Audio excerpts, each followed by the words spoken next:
Tu tik pasižiūrėk, kokį gražų daiktą aš turiu. Tai yra medinė dėžutė, kuri atsidaro ir joje yra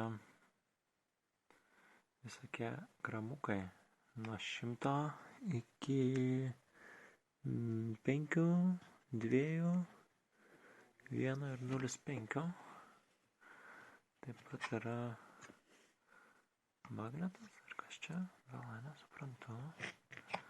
Yra pincetas, kad juos išimti gražiai. Tai va, šitas daiktas kažkaip turėtų susidėlioti irgi.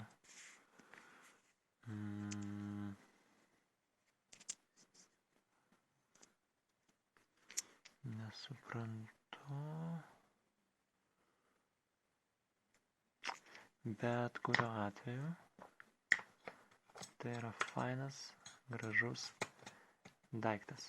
Ir kas svarbiausia, gražiuose daiktuose, jis neturi visiškai jokios prasmės. Ir tuo nuostabus.